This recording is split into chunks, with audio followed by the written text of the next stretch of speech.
உலகெங்கிலும் நடக்கும் முக்கிய நிகழ்வுகளை குறுஞ்செய்தி வடிவத்தில் தெரிந்து கொள்ள ஆதன் செயலியை டவுன்லோட் செய்யுங்கள். ஆதன் செயலியை டவுன்லோட் செய்ய டிஸ்கிரிப்ஷனில் உள்ள லிங்கை கிளிக் செய்யவும். சூப்பர் ஸ்டார்னும் போதே நம்ம யாரை நினைக்கிறோம்? அவர் எப்படி சூப்பர் ஸ்டார் ரஜினிகாந்த் அவர் வந்தார்? காரணம் என்னன்னா, அவருக்கு 5 பூதங்களும் சிறப்பாக வேலை செய்யுது. இந்த கட்ட விரலுக்கு 5 வகையான குணங்கள் இருக்கு.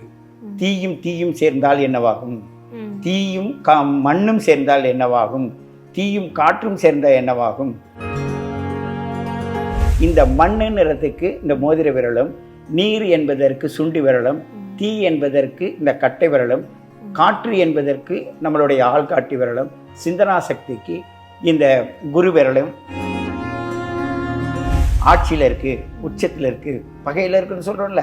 அப்போ ஆட்சி உச்சம் பகைன்னா 100% பவரில் இருக்கு, அது உச்சத்தில் இருக்கு. என்ன நீச்சமாக இருக்குன்றோம், அப்போ 0 டிகிரியில் போயிடுது. உங்களுக்கு 108 வர்ம பாயிண்டுகள் இருக்கு.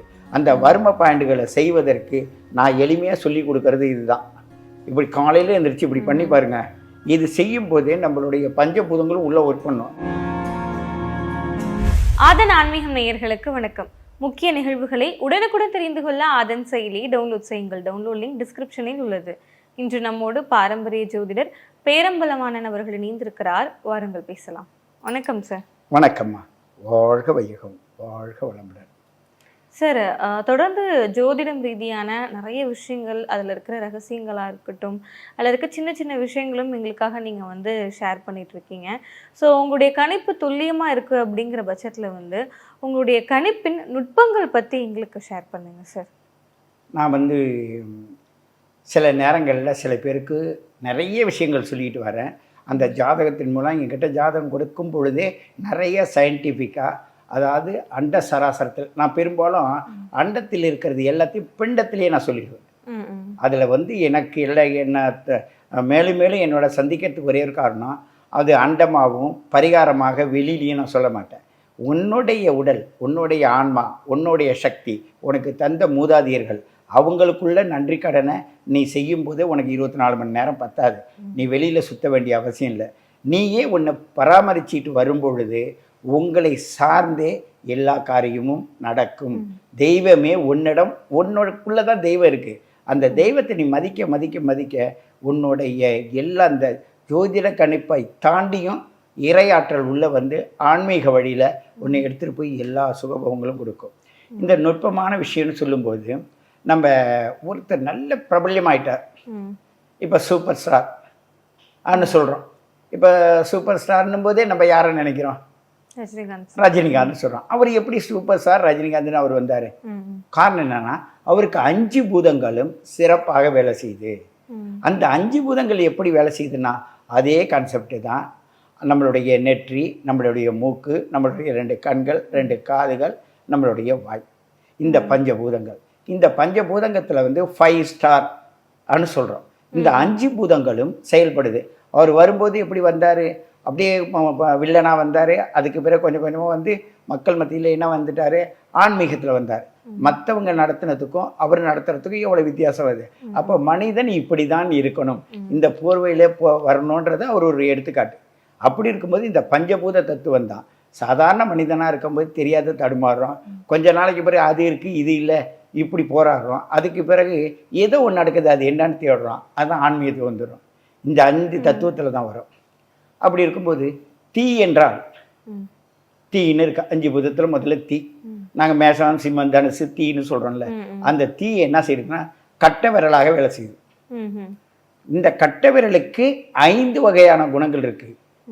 தீயும் சேர்ந்தால் என்னவாகும், தீயும் மண்ணும் சேர்ந்தால் என்னவாகும், தீயும் காற்றும் சேர்ந்தால் என்னவாகும், தீயும் நீரும் சேர்ந்தால் என்னவாகும், தீயும் ஆகாசமும் சேர்ந்தால் என்னவாகும். 5 செயல்பாடுகள், 5 கோட்பாடுகள் நமக்கு இருக்குது. அது விளக்கி சொல்கிறதா இருந்தால் காலதாமதமாகும். அதனால் நான் அந்த பற்றி அடுத்த இதில் ஒவ்வொரு இதில் சொல்கிறேன். இது தீயை பொறுத்தது. இப்போ மண் இருக்குன்னா, அதே மாதிரி மண்ணும் சேர்ந்து ஒரு செயல்பாட்டை கொண்டு வரும். மண்ணும் நீரும் சேர்ந்து ஒரு செயல்பாட்டை கொண்டு வரும். மண்ணும் தீயும் சேர்ந்து ஒரு பயலை கொண்டு வரும். அந்த தீயோட காற்று சேர்ந்து ஒரு மாதிரி கொண்டு வரும். அந்த காற்றோட சிந்தனை சக்தி, ஆகாயம் என்பது சிந்தனை. அப்போது இந்த மண்ணுன்றதுக்கு இந்த மோதிர விரலும், நீர் என்பதற்கு சுண்டி விரலும், தீ என்பதற்கு இந்த கட்டை விரலும், காற்று என்பதற்கு நம்மளுடைய ஆள்காட்டி விரலும், சிந்தனா சக்திக்கு இந்த குரு விரலும், இந்த சனி விரல்னு சொல்லுவாங்க, இந்த விரலையும் நடு விரலையும் காட்டுறோம். அப்போது தீயை யார் ஆக்குபை பண்ணுறா? அந்த 9 கிரகம் தான், அந்த 7 கிரகம் தான். நமக்கு ராகு கேதுன்றது எந்த கிரகத்தோட சேர்த்து அதை எக்ஸ்டெண்ட் பண்ணி விட்டுரும். இப்போ தாத்தா இருக்காங்கன்னா அப்பா கண்டிக்கிறாரு, ஏன்டா பிள்ளைய திட்டிகிட்டு இருக்க, நம்ம என்ன பண்ண சலுகைக்கா தாத்தாட்ட ஓடிடுவோம். பாட்டிக்கிட்ட போகிறோன்னு வச்சுங்க, அவள் தெரிஞ்சா செய்கிற தெரியாதானே சொல்கிறா, நான் பார்த்துக்கிறேன் நீ போ. அப்போ பாட்டிக்கு சலுகை. இந்த ராகு கேது என்பது தாத்தா பாட்டிங்க. அப்படி இருக்கும்போது அது என்னென்ன தாத்தா பாட்டின்னு இந்த விரல்கள் இருக்குல்ல, துருன்னு கை சும்மா இருக்காது, எதையாவது கிள்ளிட்டு அவன் அடிக்கிறான் கிள்றான் போகிறான்னு சொல்கிறாங்களே, இது தாத்தாவோடைய வேலை. இந்த கை ஜாயிண்ட் இருக்குல்ல, இதெல்லாம் வந்து பாட்டியோட வேலை. சரி, நான் அந்த அண்டத்தில் இருக்கிறது பிண்டத்தில் காட்டுறேன்னு சொல்கிறேன்ல, நீங்கள் ஒரு உடம்பு இருக்குது, அந்த உடம்புல இந்த ஸ்கின் இருக்குல்ல, ஸ்கின் மேலே இருக்க முடி இருக்குல்ல, அது ஒரு தொடு உணர்வு. நமக்கு தசவாய்வு தான் நம்மளை இயக்குகிறது. மற்றபடி நோய் வருவதோ நோய் போவதற்கோ காரணம் தசவாய்வாக சரியாக நீங்கள் செயல்படுத்தினால் உங்களுக்கு எந்த நோயும் கிடையாது. நீங்கள் அப்படி ரொம்ப முடியலன்னா 48 மணி நேரம் உங்களை நீங்கள் ஆத்மா சுத்தி செய்து அமைதியாக இருந்துட்டீங்கன்னா உள்ளேயே ப்ராசஸ் பண்ணி உங்களோட நேச்சுரல் கொண்டு வந்துடும். இதில் நம்மளோட இச்சா சக்தியை அதிகம் கொடுக்காம அதோட ஆத்ம சக்தியை கொடுத்து நம்மையே நம்ம சரி பண்ணலாம், மருந்து மாத்திரை தேவையில்லை. அப்படி இருக்கும் பொழுது இந்த சூரியனும் செவ்வாயும் சேர்ந்தால் தீயாக மாறுது. இப்போது பூமிக்காரகன் எங்க நான் நிலம் வாங்குவானா எல்லாம் கேட்குறாங்கல்ல, அதுக்கு நிலம் வாங்குறேன்னு கேட்டாக்க என்ன பண்ணுவோனாக்க புதன் கிரகத்தை பார்ப்போம், பூமிக்காரகன். ஆனால் ஆக்சுவலி அவர் வந்து பத்திரங்களுக்கு எழுதக்கூடியவன். ஒரு நிலத்தை எழுதி கொடுத்து நிலம் இருக்குது, நிலத்தை எழுதி கொடுத்தா தானே. அதனால புதன் கிரகத்தை முதல் ஸ்டாரில் ஒரு கார்னர் வந்து சூரியன் செவ்வான்ட்டோம், இன்னொரு கார்னர் பார்த்தீங்கன்னா புதன். அது மண்ணை ஆக்குபை பண்ணுது, இந்த மோதிர விரலை ஆக்குபை பண்ணுது.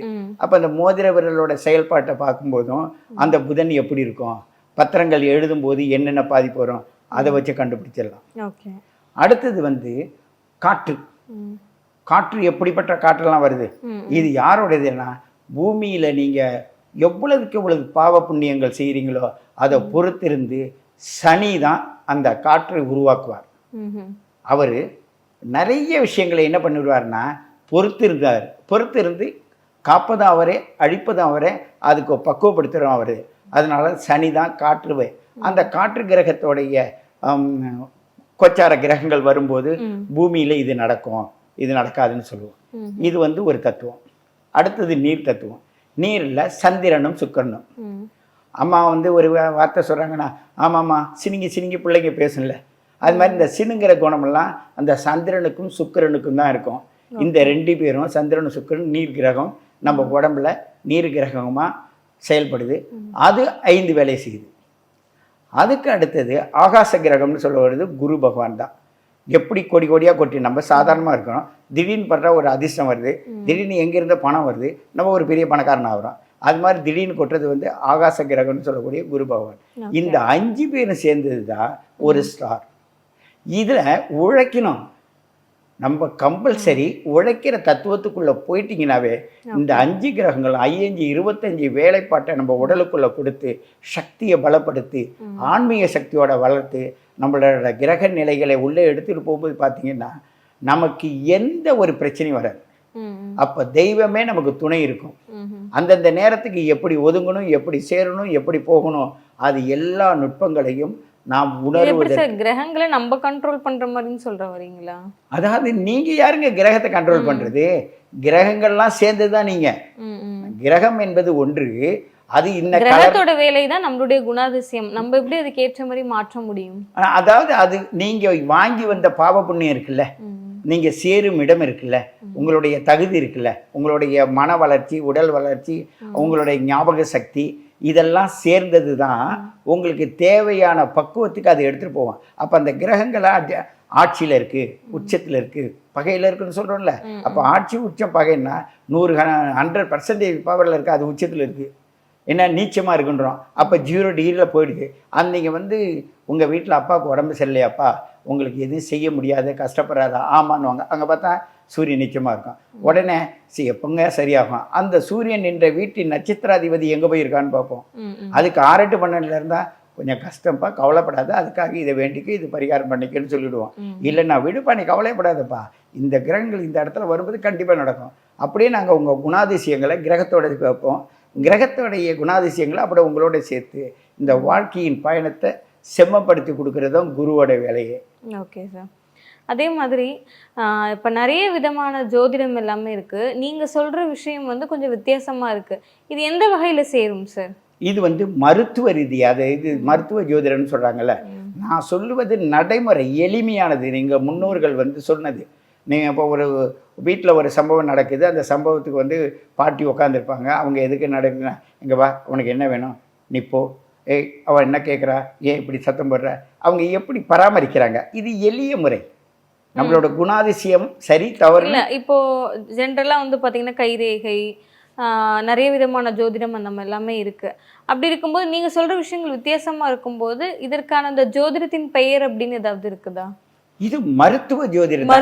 மருத்துவ ஜோதிடம் எளிமையான, இதான் வாழ்வியலுடைய அடிப்படை குணங்கள். இதை யாரும் வெளியில் சொல்ல மாட்டாங்க. நேரடியான உங்களுக்கு தீதி கரண யோக வாரம்னு எடுத்துகிட்டு போய் அது இந்த இடத்துல இருந்தால் இது மாதிரி பிரச்சனை கொடுக்கும், இப்படி ஒன்று நம்ம சொல்கிறோம்ல, அப்படி எடுத்துகிட்டு போயிடுறாங்க. ஆனால் அதுக்கு நம்மளுடைய நாவடக்கம் தேவை. தேவையற்றதை பார்க்கக்கூடாது.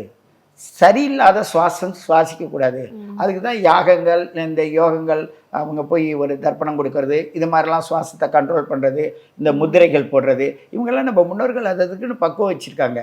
காதுகளை மூடிட்டு அந்த ஒவ்வொரு வார்த்தைகள் கேட்கறது, நல்ல வார்த்தைகள் கேட்பதும், நல்ல மனிதர்களை பார்ப்பதும், நல்ல இடத்துல சுவாசம் செய்வதும். இப்போ யாகங்கள் வரக்குன்னா அதில் வந்து எவ்வளவு மூலிகைகள் போடுறாங்க. அதை சுவாசம் பண்ணும் பொழுது அங்கத்தின் உள்ளே இருக்கிற அக உறுப்புகள்லாம் சுத்தப்படுத்தப்படுது. அதனால இந்த தர்ப்பணம்ன்றது நமக்கு அவசியம். ஒரு அமாவாசை பௌர்ணமிக்கு தான் கொடுக்கணும் அப்படியெல்லாம் கிடையாது. டெய்லி தர்ப்பணம் கொடுக்கலாம். ஒரு 5 நிமிஷத்து வேலை தான் அது. அந்த ஸ்லோகங்களை சொல்லி என்னோட முன்னோர்களும் நானோ என் முன்னோர்களோ தெரிஞ்சோ தெரியாமலோ புரிஞ்சோ புரியாமலோ யாதொரு தவறு செய்திருந்தாலும் மன்னித்து மீண்டும் அந்த தவறு இல்லாமல் எங்களை நீங்கள் தான் முன்னாடி நின்று எங்களை கவனம் பண்ணோம். தாத்தாவுக்கு சமர்ப்பியாமி, பேர் தெரிஞ்சால் பேர் சொல்லுங்கள். தாத்தாவுடைய தாத்தா பேர். இப்போ நான்லாம் 9 தாத்தா பேர் சொல்லுவேன். ஏன்னு கேட்டால் அந்த 9 தாத்தாவுடைய பேர்னா அவங்களோட வரலாற்றை பார்க்கும் பொழுது என்னுடைய சக்தி என்ன செய்து இதை உலக மக்களுக்கு சொல்கிறது மாதிரி என்னை கொண்டுட்டு வந்துருச்சு. அப்போ நானும் என் முன்னோர்களில் ஒரு சிலரை பற்றியும் நான் இப்போ தெரிஞ்சிருந்தேன்னா எல்லா மக்களும் அதை பற்றி தெரிஞ்சிருப்பாங்க. இன்னும் அட்வான்ஸாக சிற்றம்பலம்ன்றவர் ஒரு முதல் ஆளாக இருந்திருக்காரு. பேரம்பலவானன்றது நான் 9வது ஆளாக இருக்கேன். அப்போ 9 அந்த தலைமுறைகளை எடுத்துகிட்டு வரேன்ல, வரும்போது ஒரு சுப்பிரமணியரும் ஒரு சிவன் பேராக கொண்டு வரோம். விஸ்வநாதன் இருக்குனாக்கா அடுத்தது வந்து சுப்பிரமணியன் வரும். இப்படி பேர்கள் அடுக்கடுக்காக வரும்போது தாத்தா பேர் வைக்கிறது, பாட்டி பேர் வைக்கிறது, அப்படி வராங்கல்ல. இப்படி தான் நம்ம மூதாதையர்களை நினைவு வைத்து தர்ப்பணம் பண்ணும்போது நமக்கு சகல சக்திகளும் கிடைக்கும். சகல சக்திகள் கிடைக்கும்போது அப்போதான் இறைவனை நேரடியாக அகக்காட்சியும் புறக்காட்சியும் காண முடியும். அகக்காட்சியும் புறக்காட்சியும் கண்டது நம்மளுடைய திருவான்மையூரில் இருக்காங்கல்ல ஐயா, அவங்க வந்து எப்படி முருகப்பெருமான காட்சி கண்டார் ஹாஸ்பிட்டலில். அதுபோல் நீ ஏன் ஆஸ்பத்திரிக்கு போகிற? ஆஸ்பத்திரி போக வேண்டிய அவசியமே இல்லை. உன் உடலை வந்து பக்குவப்படுத்தி ஒன்றும் இல்லைங்க, இதுக்கு இந்த கையை இப்படி மூடி தரங்க, இந்த 5 பூதங்கள் இது இருக்குன்னு சொன்னல, இப்படி மூடி பாருங்கள், உங்கள் உடம்புல வந்து இதாக இருக்கும். அது மாதிரி கைகளை முன்ன பின்ன அசைச்சு பாருங்கள், கழுத்து சரியாயிடும். உங்களுக்கு வந்து 108 வர்ம பாயிண்டுகள் இருக்குது. அந்த வர்ம பாயிண்டுகளை செய்வதற்கு நான் எளிமையாக சொல்லி கொடுக்கறது இதுதான். இப்படி காலையில் எழுந்திரிச்சு இப்படி பண்ணி பாருங்கள். இது செய்யும் போதே நம்மளுடைய பஞ்சபூதங்களும் உள்ளே ஒர்க் பண்ணும். அதே மாதிரி கையை முன்ன பின்ன நீங்கள் அசைக்கும்போது கழுத்து வேலை செய்யும். நம்ம இடுப்பை வந்து அசைக்கும்போது அந்த இடுப்பு வேலை செய்யும். அங்கே பார்த்தீங்கன்னா இன்னொரு நுட்பம் இருக்குது. ஒரு மணப்பலகையில் உட்காந்தா சதுரம், அங்கே வந்து நானா என்று சொல்லக்கூடிய நமசிவாயம்ன்ற பஞ்சாசரம் எழுத்து இருக்குல்ல, அதில் அகாரம் எடுத்து மணக்கட்டையில் போட்டுருவோம். 8 திசைகளையும் கட்டி போட்டுருவோம். அது அடுத்தது தண்ணி, அது வந்து என்னென்னா மண், இது வந்து தண்ணி குடல்.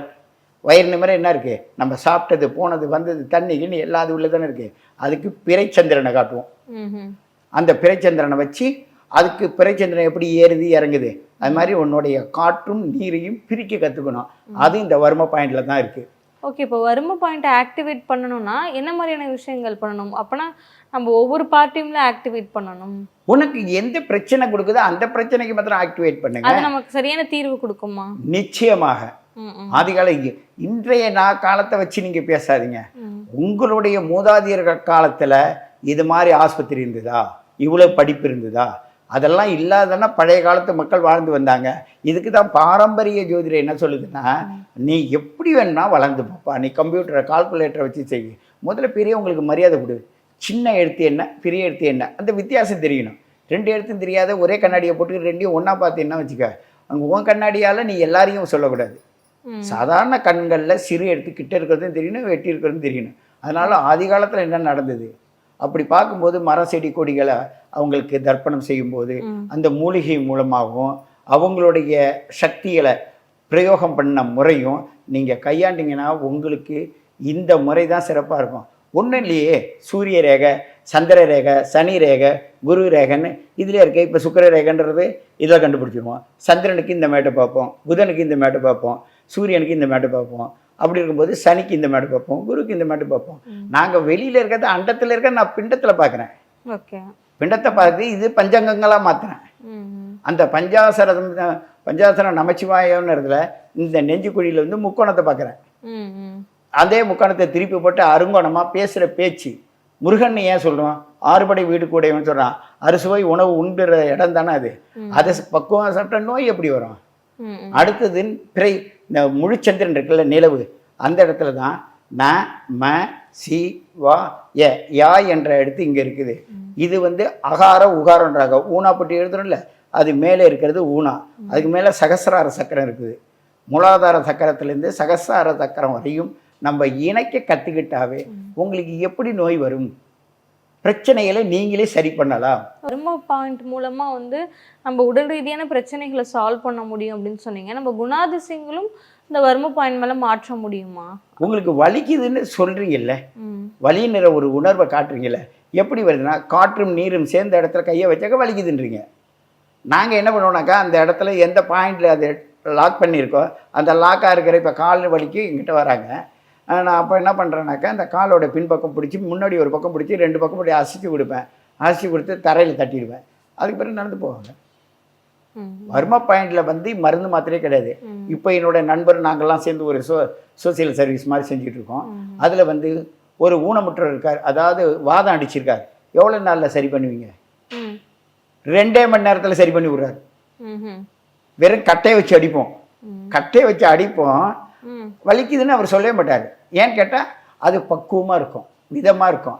அந்த கட்டையால் எங்கே நம்ம பழக்கம்னு ஒன்று வச்சுருக்கோமா, நம்ம பெரும்பாலும் இந்த புதியது புகுதல்ன்றதை வந்து என்ன பண்ணிடுறாங்க, பழக்கம்னு சொல்கிறாங்க. இந்த பழக்கத்துக்கு அடிமையாகி தான் நீங்கள் வந்த இடம் தெரியாது தடுமாறுறீங்க. அதுதான் நோயாக மாறுது.